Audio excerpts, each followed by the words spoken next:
Hey folks, if you're like me and you've been to the grocery store lately, what's going on? The shelves are empty. What are we going to do? If the grocery store doesn't have food, what are you going to do? Well, I'll tell you about our family. We're going to provide for ourselves.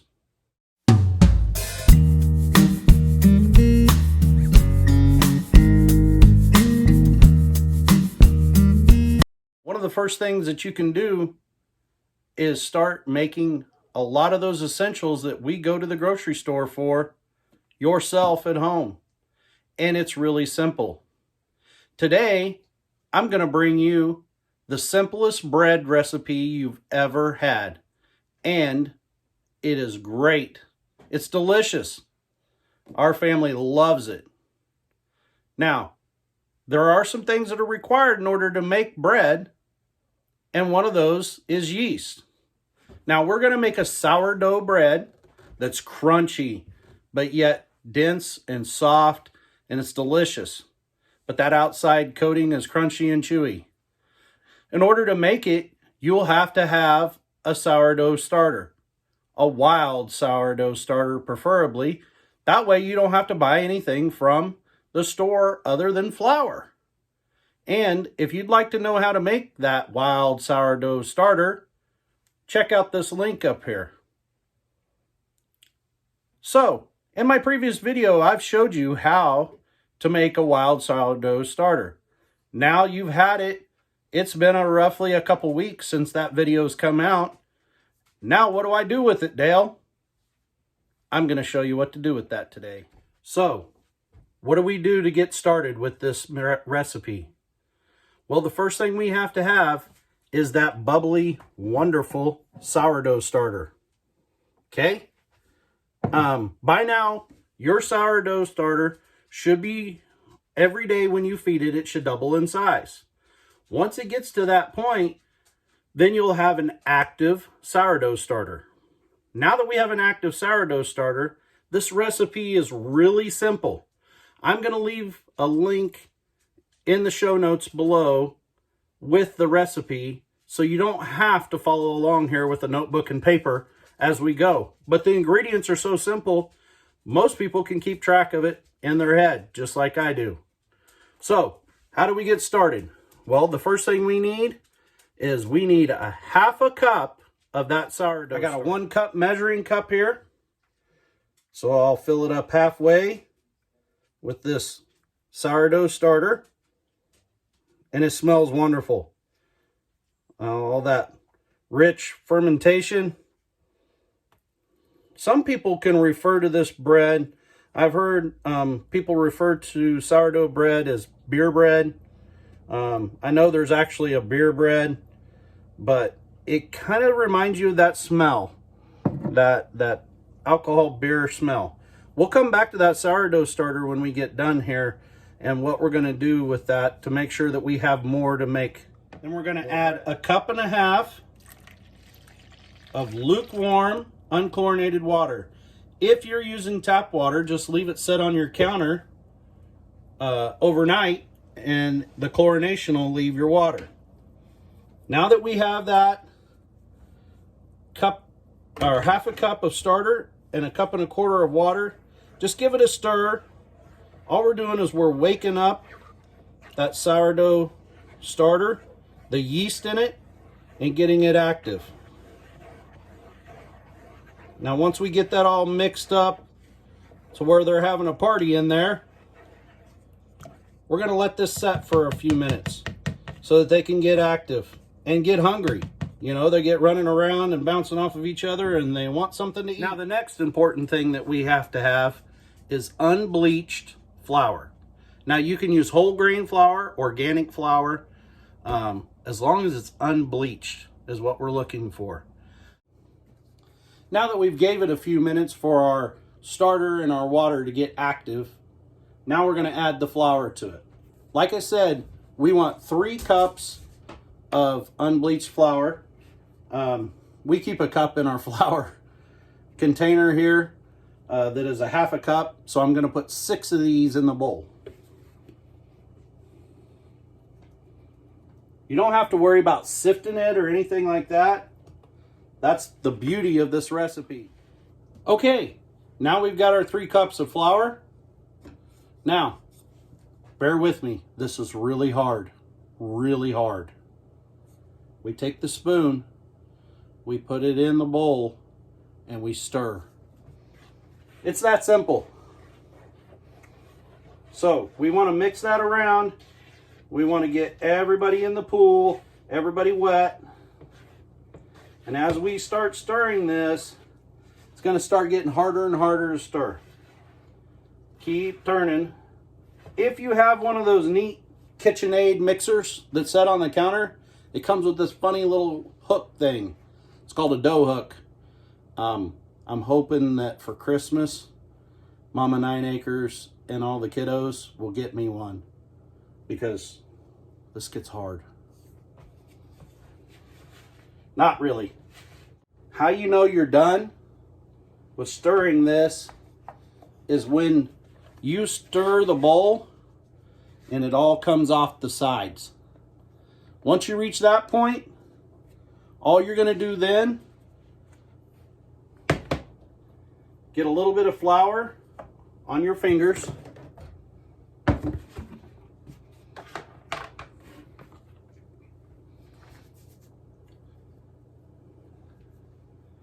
And we want to form somewhat of a ball. We're not kneading this. We just want to smooth it out. Tuck that sides underneath and make it look somewhat like a smooth dough ball. Something like that. Doesn't have to be perfect. We shoot for Homestead Perfect here, which is not perfect. It's just whatever it takes to get the job done. Here's the next hard step. Remember, I said this is easy, so nothing's hard. We take this, we take a towel, a tea towel, a kitchen towel. I don't think you want to use your beach towel. We want a light towel, and we cover this bowl and we put it in a warm place. Oh yeah, remember that sourdough starter? We gotta feed him. Whew, I'm out of breath. That was a fast run.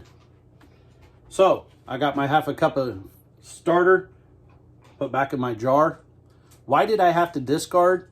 Because if we keep adding to this, it's gonna explode, man. It'll start coming out of the jar everywhere. So we put in our half a cup of starter.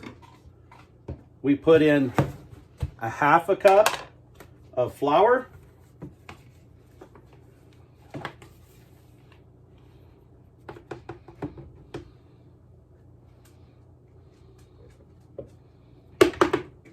And between a third and a half a cup of water. You want that pancake batter consistency. Does my jar look like it needs to be washed and cleaned? Probably. Do I wait too long to do it? Sometimes that's life. Okay, now that we're fed, we'll put our lid back on loosely.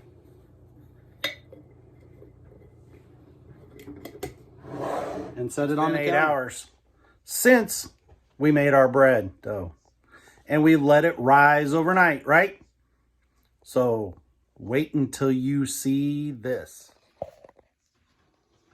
Look at it. Would you look at it? Just look at it. Look how big it's got. Our little baby grew up overnight. It's more than doubled in size. So now we move on to our next step.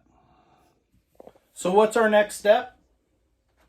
Well, we need to form this dough and then split it, and we're going to put it in our loaf pans. Now, when I started this video and we started talking about this bread, I said it's simple. It's a no-knead bread. I may have fibbed to you just a little bit. This step right here, we're actually going to knead it somewhat. We're more going to fold it than we are knead it. So, you can use your countertop, cutting board. We don't want metal. We don't want anything that's been sealed. We have these neat little pig-shaped cutting boards that are made out of plastic. I just use one of those. So I get a little bit of flour, because this is going to be sticky. You're going to get dirty. But you know what? God made dirt, so dirt can't hurt. So we're going to get a little bit on our mat. We're going to sprinkle a little bit on top of our dough in our bowl. And then we're going to let that dough fall out of the bowl. We're not really going to work it a lot. We want all that good air that it developed inside to take care of it. I kind of like letting it do the old plop thing out of the bowl. So where it basically takes care of that. There may be a little bit left in your bowl that you'll have to pull out. It's not a big deal. So, it's alive!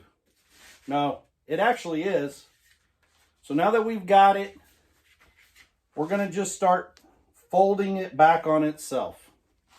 If it starts sticking to your fingers, just get a little more flour on your fingers. Like I say, we're not going to knead it continuously here. We're going to fold it over on itself. We're just adding more and more layers to it. When I started with this recipe, I just would form this into like a ball shape. Fold it back on itself and then put it on my cooking sheet. I used a cookie sheet to bake it. And that's just all the more I would do. Our family likes it to be in loaf style, so we got some loaf pans that are pretty inexpensive. We bought them at the local store, big box store, and I mean, we're talking inexpensive. They were $3 or $4 a piece. And we just prefer to have it that way. It makes you think more of like store-bought bread. So, now that we've folded it over on itself several times, we should end up with a pretty smooth piece of dough. Now, what if you use the loaf pans like we use? They're kind of a smaller size. We'll take this dough and we'll split it in half. You just kind of pinch it in two. You should end up with two smaller. If you want to, you can go ahead and fold those again. Now that you've got them apart, I've done it either way. You want to try to make it match your loaf pan for the most part. Doesn't have to be perfect. This is what we're looking for in our loaf pans. But wait, I thought we were making a loaf of bread. That doesn't even match it up, right? Don't worry about it. Remember, I said this is simple. Now that we have filled our loaf pans, our next step is to put it in the oven. No, it's not.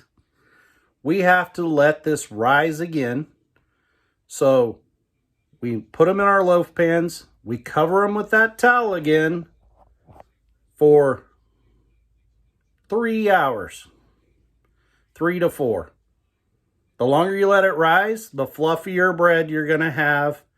And the more taller your loaf will be. So it's kind of up to your discretion. I think 3 hours or so is about right for most of us. So we'll see you back then. So guys, after 3 hours, this is what changed. Look how much bigger those loaves. Our dough has risen in 3 hours.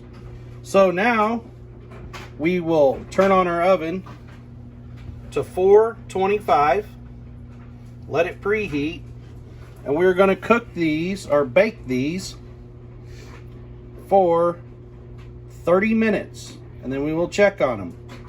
We're looking for that nice golden brown color. Be careful when you're putting them in. You don't want to jostle them around too much, because where they've risen will cause them to fall. And they will rise more while they bake. Well, our timer went off. Let's check on this. Looking pretty good. Well, it's time. Let's get it out. Take a look at this bread.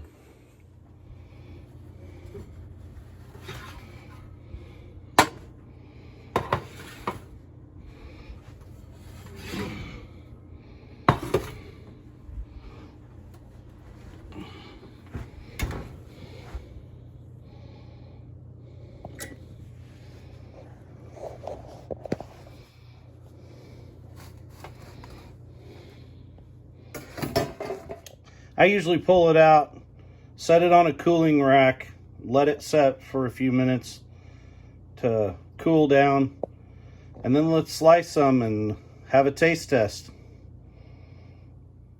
Let's try this bread. What do you say? I love the fact you hear that crunch, that hardness. I do recommend that you use a serrated knife when you cut it. It helps, because the outside of this bread is going to be crispy and crunchy like a cracker and chewy, and the inside is going to be so soft and ooey gooey. Look at the steam coming off of that. Let's get a little butter here. Try some. Man, yum. This has become one of Rooster's favorite snacks. Burrito. Try that. Oh my God, that's good. It is good. Hey, thanks for sharing your time with us. Glad that we could bring you this recipe. I hope that you put it to use in your family. And we'll see you back again here on the homestead. God bless.